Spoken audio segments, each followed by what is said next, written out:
What's up, champ? I'm Vince Del Monte of VinceDelMonteFitness.com, and by popular demand, I have finally got a rear delt video for you guys. I'm going to show you guys how to train your rear delts properly in just 4 moves. 4 key moves. You don't need 12 killer rear delt exercises. You just need to do these 4 exercises well. So pay close attention to the cues that I give you and avoid the big mistakes people make when training their rear delts. If your shoulders don't look balanced, this is going to start balancing them out. It's going to give you that more proportional aesthetic look. It's going to help you develop healthier posture. And this is, I'll be honest, pretty fun. This isn't like leg day. So you're going to have a lot of fun doing these movements, things you probably haven't tried. So let's get to it. So the first combo we got here for you is targeting the shortened end of the rear delt using dumbbells, all right? Then we're gonna go into a mechanical advantage drop set here. So the first thing you wanna keep in mind is that the more support you have, the more you'll be able to oppose the force, the more you'll be able to target the body. Target the working muscle, which is the rear delt in this case. So notice how I've got my chest locked down. The more support you have for your body, the better.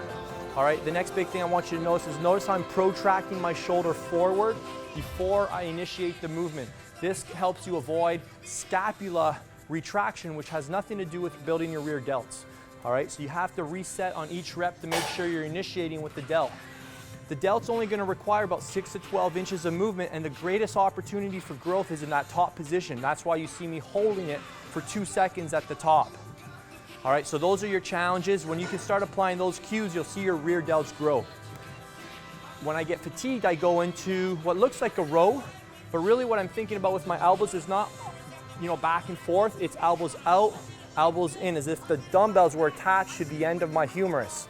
And I'm still thinking about holding it for 2 seconds at the top. All right, so that's our first combo to hit the rear delt in the shortened range. So guys, building muscle tissue is very, very simple when you understand mechanics. So we just targeted the rear delt in the shortened position. Now we're targeting the rear delt in the lengthened position. Again, the more support you have, the more you're going to be able to target the working muscle. That's why I've got this bench here, so that I can shove into it, so that I can isolate the movement I want.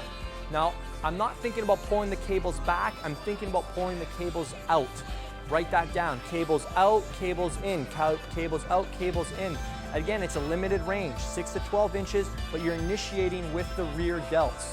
Okay? Again, keep those shoulders protracted forward just a bit, because you don't want scapular motion. It has nothing to do with building your rear delts.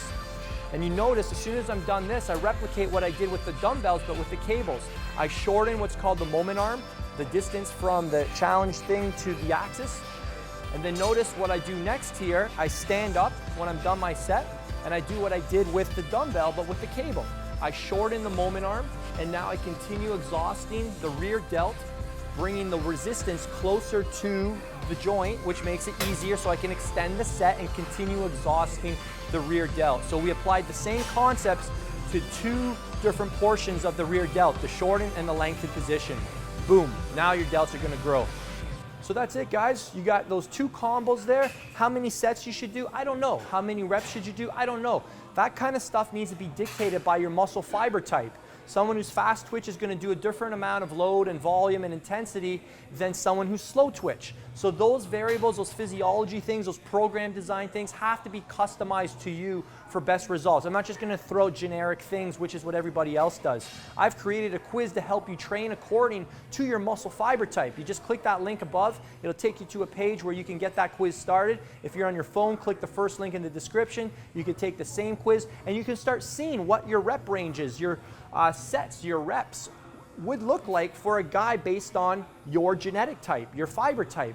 Okay, so take that quiz right now if you haven't done that, and it'll make a world of difference in how fast your body changes and how much fun you have with your workouts as well.